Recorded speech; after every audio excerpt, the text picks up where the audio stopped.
Alright, you guys, welcome back to the channel. So today we are going to be recapping everything that happened at the Elimination Chamber and last night's episode of Monday Night Raw.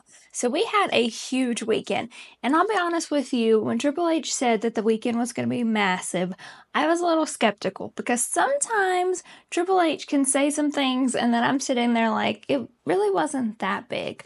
But he was not joking when he said this weekend would be massive and would change things forever, because it did. Okay, let's start talking with the Women's Elimination Chamber. So if you watched my Elimination Chamber predictions video, you saw that I already thought Jade Cargill was going to come back. It just made the most sense, especially when the news outlets started saying that she had left the training center, you know, her return was going to happen soon. I knew that Elimination Chamber made the most sense. Plus, all the suspects that were, you know, in her who attacked Jade theory was in that match. So it just made perfect sense. And boy, did she come back. I'm not gonna lie, you guys, I did not think it would be right from the gate, but it was. And it was impactful and powerful. And I love that they started with Naomi and Liv, because Liv was the attacker, right? Because the video we saw, Liv and Raquel was in it. So I love that they started with that, and Liv was like selling it like, oh, don't attack me, don't attack me. And then she immediately switched focus to Naomi. It was epic. It was jaw-dropping. The way Bianca was selling it, screaming, yelling. Naomi, bless her soul, got laid out on the floor. It was just fantastic work. And I'll be honest with you, I've been very critical that this storyline really was drawn out super long. We didn't have any, you know, updates, any like leads, anything like that. But the ending, and I shouldn't say ending because it's not the end, obviously, but the reveal was perfect. It was perfection. Whoever wrote it, A+. But I am not so sure that Miss Bianca does not have a bigger role in this scenario, because Naomi kind of looked at her like, what's going on? What's going on? So I think, honestly, Bianca's the mastermind behind this whole thing. But we'll see about that. We'll see, to be determined. But moving on to the actual match itself, Bianca showed out, Liv showed out. These girls were absolutely amazing. I love the Roxanne-Bailey feud, and I can't wait to see more of that. I think they both bring out some great qualities in each other, so that's going to be epic. But overall, I was super glad that Bianca won. I think she absolutely deserves it. I cannot wait to see her at WrestleMania, no matter who her opponent might be. I think she's going to absolutely kill it like she always does. And so I was excited for Queen Bee to win the Elimination Chamber. And then, of course, we had Sami Zayn and KO. And this match is probably going to go down as one of the contenders for Match of the Year. These two left literally everything that they had on the mat. It was amazing. They just sold it. And I feel like we've done KO and Sami so many times before, but they always one-up it. Like, they always bring more. So we could have probably 35 matches of KO and Sami, and I don't think any of them are going to be bad. They're all going to be outstanding. These two work together so well. And again, another prediction of mine was that the Viper would return, and he did, and I was screaming, you guys. I was so ready for Randy to return, get his revenge on KO, because we know he hurt him. And I just want to say, I am not happy with the refs for when they stopped him from punting KO, because if anybody deserves to be punted, it's KO. So I was not happy about that, but I'm glad to see the Viper back. I can't wait to see how much more of that feud is going to go on, and I feel like that's going to be our WrestleMania matchup, is those two, and it's going to be just fantastic. Randy was hearing voices. He was back to the Viper. He was back to the Legend Killer, and I was all for it. Then we move on to Tiffy and Trish versus Nia and Candice. And I'll be honest with you, this match was kind of shorter. It was not as high profile, I guess, as the other ones, but they still showed out. And I am honestly glad to see Candice getting more spotlight since teaming with Nia. I feel like before she wasn't really getting as much spotlight, and nobody could really see what she can do in the ring, and she's very good in the ring. I think she is a little underrated, and I myself underrate her because I never really saw much of her compared to the other girls. So I'm glad that when she teamed up with Nia, we're getting more of that. And I just love the duo of Tiffy and Trish. They just make sense. They're iconic, and they are just fabulous in every way. I knew that there was no way Trish Stratus was going to go into Canada and lose, so I'm not surprised with the outcome of this match. And then finally, we have the men's Elimination Chamber. And I'll be honest with you, I was not so sure on who was going to win this between CM Punk and Cena. I knew that those two were going to be the last two, just because they had the most sense with Cody Rhodes. However, I will say I was highly shocked that Mr. Drew McIntyre got eliminated first. That's going to make him so mad, and it's going to even fuel his heel, complaining, pissed off character even more. And I'm honestly intrigued by where that goes, because he is going to be out for vengeance. He's going to be so mad. But that was really an interesting call to me. I did not see him losing first. I honestly thought the guys would team up on Logan because he's made so many enemies and get him out first. So I was a little wrong on that, but it was kind of an interesting surprise.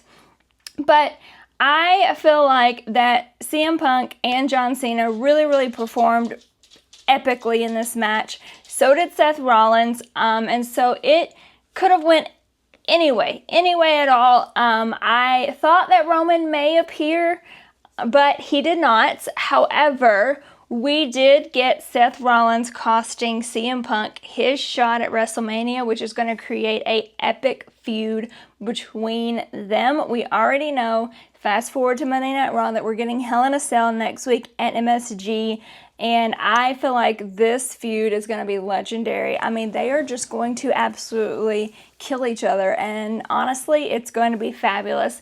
And we may add another little person in there, which we'll talk about later. But seeing John Cena win was really, really great. I do want him to get 17. I think that would be a good history moment for him. But I was a little sad that CM Punk did not, because I truly like CM Punk, especially ever since he's come back to the WWE. I think he's been a great asset. So seeing him not get that opportunity was a little sad, but I feel like it's for the greater good, and he's going to get bigger opportunities. But then we know the moment came where Cody Rhodes had to answer The Rock. Was Cody going to sell his soul to The Rock, or was he going to remain true to himself? And no shock here, Cody remained true to himself. He did not sell his soul to The Rock. He actually told The Rock to go F himself.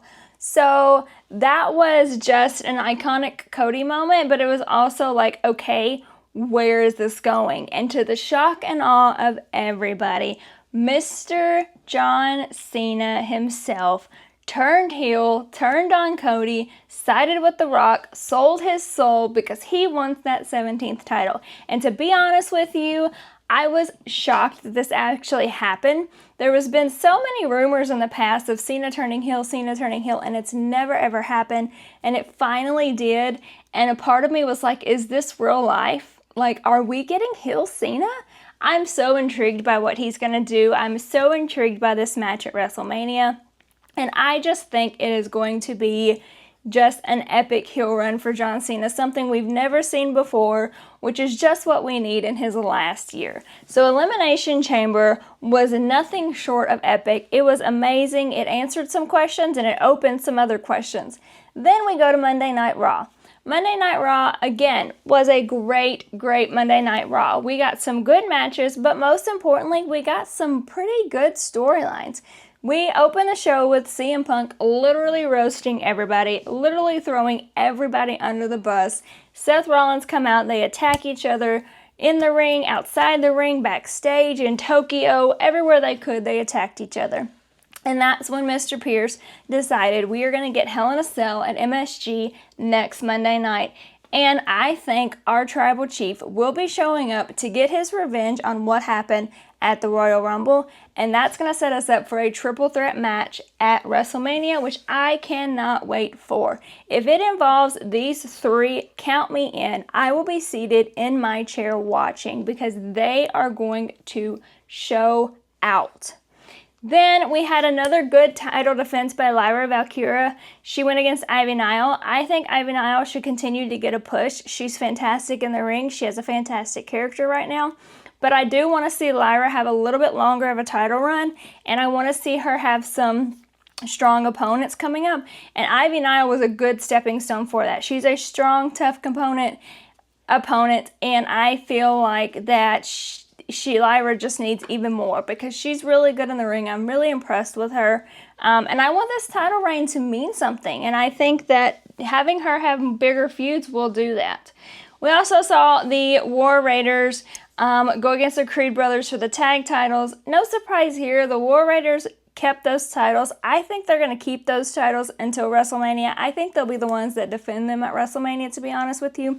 Against who? I'm honestly not sure yet. I am still up in the air about this tag title situation that we have going on in the WWE on Raw and SmackDown. So to be determined on who I think that's going to be, but I think the War Raiders definitely walk into WrestleMania with that title. We get the final match of the night was Rhea Ripley versus Io Sky. And I will be honest with you guys, I was 100,000% sure that Rhea Ripley was going to walk out with her belt. I didn't think there was any chance in hell that she was going to lose. I thought for sure WrestleMania, Rhea, Bianca, done. But Triple H said, let me tell you a little something. Io Sky won the belt and Rhea Ripley's reign ended. And that's because Rhea Ripley was too worried about Bianca Belair on the sidelines watching that she lost sight of the match in front of her. And we all know Io is not one to sleep on. She will kill you in the ring if you allow her to, and that's exactly what she did. And again, I think this is setting us up for something bigger. I think this is going to be a triple threat at WrestleMania as well, because Rhea's going to want revenge. Io's going to defend that title, and Bianca's already there. She's got her spot. So I think that this is going to set us up for an epic match with those ladies, and they're all amazing in every single way. They kill it every single time. But the one thing I will say is I feel like Rhea could possibly turn back heel after this. I feel like she's going to go after Bianca, and everybody loves Bianca right now. And the reason why I say right now is because I still think that Miss Bianca Belair masterminded this whole Jade attack because she's way too nonchalant. If my best friend and my other best friend just got into a fight, one of them's in the hospital, one of them's not answering my phone calls, I'm not going to be that chalant and that cool about it. I'm going to be wanting questions and answers and asking and bugging everybody. I'm not going to be this cool, like, yeah, we're good, we'll figure it out. No. So, Bianca, you're not fooling me. I love you, but you're not fooling me. I think you have something more to do with this, and I think we're going to find it out. And I think that might come into play at WrestleMania as well. But we're here. We're at the road to WrestleMania, and it's exciting, and it's going to get even more exciting. And basically, you guys, we just have to stay tuned. So that is all of my thoughts and recaps on Elimination Chamber and Raw. Like I said, it was an epic time. It was epic 2 days in wrestling, and I know that it's going to just continue to increase after this. And I'll be here to tell you all about it. If you have not yet, please subscribe to my channel, like, comment, share this video, follow me on all socials, and I appreciate you guys.